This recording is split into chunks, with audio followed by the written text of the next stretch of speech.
So iris.fall is a game that slipped under my radar for a while. I had it on my wishlist for a good while, but I kind of forgot that it even existed. Going through to find something to play, I saw it and was immediately caught in by the art style. It was cheap and I was in the mood for a game to stir some brain fluids. And while I definitely enjoyed the game for what it was, there are some major flaws that keep it from becoming a great title. So this is a brief review to tell you what the frick is iris.fall. We begin our adventure following a young girl chasing a black cat before all the color in the world gets Thanos snapped out of existence. Going down the staircase, you find a book that lets you travel into the shadows. This is your first taste of the main gimmick of the puzzles going forward. Continuing on into the decrepit building, you will have to work out how to get into the next room. To say this story is ambiguous is putting it lightly. There is no dialogue, everything is told visually, which works well for the most part, but don't be surprised if you don't know what the frick-frack is going on half the time. A lot can be left up to interpretation. However, without spoiling anything, the ending is very abrupt and easy to predict, so it loses some of its mystery. But the story serves as a good backdrop to the absolutely brilliant visual style the game brings to the table.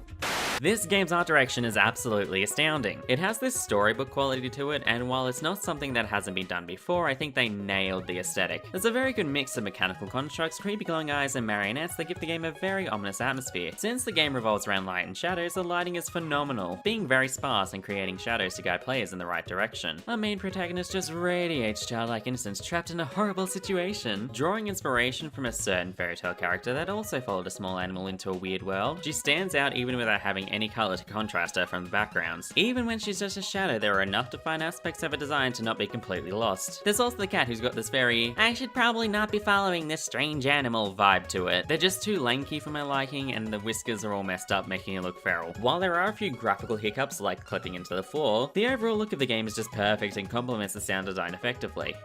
The music in the game is very minimal, only playing in cutscenes and very specific levels. The best way I can describe it is creepy circus music that fits in well with the puppet theme, but most of the time the only sounds you'll hear are your footsteps and all the ambient noise from the whistling wind to the grinding of gears. It all comes together to make the areas feel larger than life and further adding to the ominous tone of the game. The whispering is super disturbing, especially with headphones, because it feels like it's right inside your head. So overall, great visual and sound design. And that's it, we've covered the story, the style, the music, the main character, the cat, Stop beating around the bush. I have absolutely no idea what you're talking about. You've completely skipped talking about the gameplay. You're trying to be professional here, don't ignore major aspects of the game.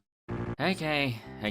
I don't really like talking about things in a negative light, but unfortunately, like I said at the beginning, there are some major flaws in this game, and the gameplay is where the issues persist the most. Now, it is a puzzle game first and foremost. There are various puzzles that you'll need to solve in order to progress further. Majority of these use the shadows, but there are a decent variety of problems to solve. Now, mechanically, there is nothing wrong, but the difficulty of the puzzles is all over the joint. Majority of the puzzles are very easy, and you can get away with trial and error for the most part, especially the shadow puzzles, which is a real letdown since they are so prevalent. The only one I really struggled with was this dumb censored piece of Oh wait, he's still going. Little trash fire, awful abomination bridge puzzle that did not make any sense at all. Some puzzles were more frustratingly tedious than challenging. Don't get me wrong, there are some pretty well thought out ones, but in a 3-hour-long game, you really want all the puzzles to be well thought out and not boring. The biggest offender of this is the final chapter, where you'd think there'd be very tough challenges, but they were some of the easiest puzzles to solve. The shadow puzzles also fall into being the same variation of create a pathway in the shadow, so they lose some of their charm. The other gripe I have is that while the game is creepy at times, it's not very scary. The atmosphere only works for so long, and with no actual threat or even any way to outright fail, it loses a lot of its tension. I mean, if puppets and eyeballs make you scream in terror, then maybe you'll find the game spooky, but otherwise it's just a slightly off-putting storybook. So the takeaway from all this is that the game is definitely a lot more style over substance. While its puzzles leave much to be desired, if you're more interested in the visuals and the world, then don't let me stop you from picking this up. It's short and easy to get into, but I would say wait until it's on sale. There isn't much replay value other than going back to get some of the achievements. It basically all boils down to if you like games for their visuals over their gameplay. Thank you so much for watching.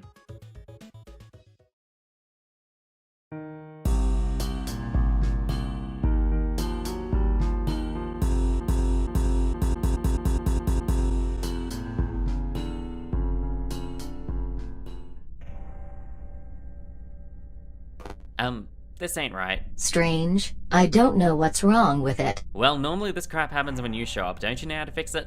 I'll have a look into it. Give me a second. Oh well. Yeah, this video was a little different, but I still hope you enjoyed this review. Don't forget to hit that subscribe button if you want to see more. Bye for now. There we go, I fixed it. Oh, he's left already. Still, don't know what happened there. I'll need to do some more digging. Time to go play some Soul Calibur.